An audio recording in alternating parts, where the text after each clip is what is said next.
자, 안녕하세요 여러분. 오늘은 통분에 대해서 한번 공부를 해볼 거예요. 저번 시간에 약분에 대해서 배웠죠.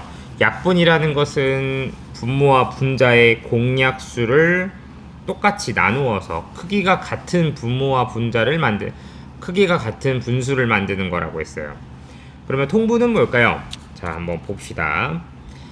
자, 두 분수를 분모가 같은 분수로 나타내는 방법입니다. 자, 방금까지 배웠던 내용과 조금 느낌이 다른 건데, 통분을 다른 말로 표현을 해보면 두 분수를 분모가 같은 분수, 이걸로 나타내는 방법이에요. 그래서 어떤 이 3분의 2와 4분의 3이라는 완전히 다른 숫자를 가진 그 분수가 있는데, 얘네 둘의 크기가 같은 분수를 만들어서 그 중에서 분모가 똑같은 애들을 이렇게 두 개를 놓는 거죠. 그래서 보시면 12로 이렇게 어떤 분모를 똑같이 놓을 수가 있습니다.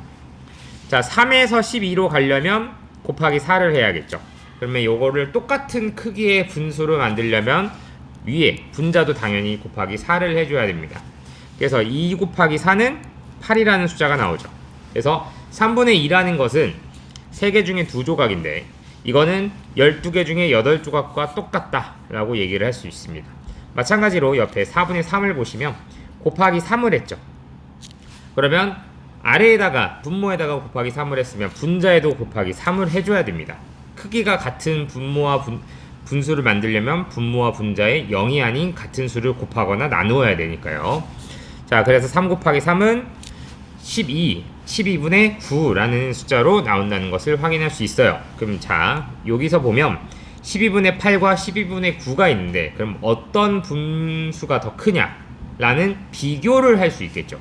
똑같은 조각으로 나누었기 때문에 왼쪽에 3분의 2라는 분수는 이제 12분의 8, 12개로 나눈 것 중에 8조각이라는 걸 우리가 알 수 있었고, 4분의 3이라는 분수는 12분의 9, 12조각으로 나눈 것 중에 똑같이 나눈 것 중에 9조각이 남았다, 이렇게 얘기를 할 수 있습니다. 그래서 당연히 이제 12분의 9가 더 크다는 것을 알 수 있죠. 자, 이런 것처럼 통분이라는 것은 분수의 분모를 같게 하는 것을 통분이라고 합니다. 그래서 이 통분을 하려면 반드시 먼저 알아야 될 것은 크기가 같은 분수를 만드는 방법. 크기가 같은 분수를 만드는 방법을 알아야 돼요. 이 방법이 그거였죠. 분모와 분자의 0이 아닌 같은 수를 나누거나 곱한다.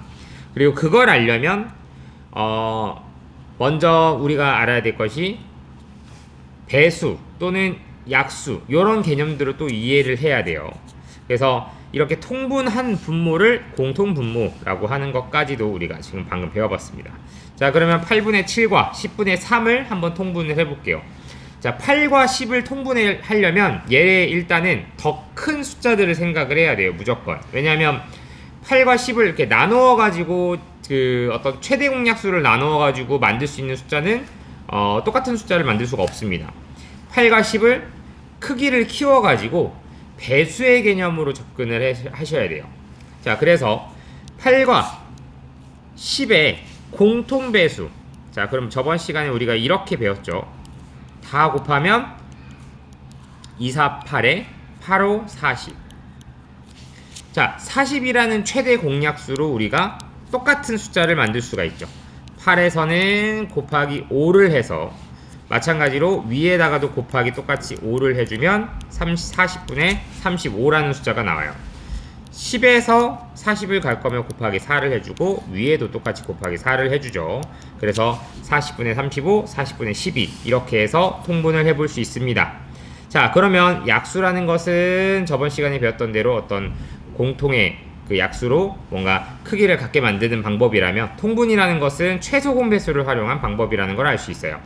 자, 그러면 밑에 이 문제 혼자서 척척 문제 풀어보면서 다음 시간에 어떤 내용을 배울지 한번 생각을 해보도록 합시다.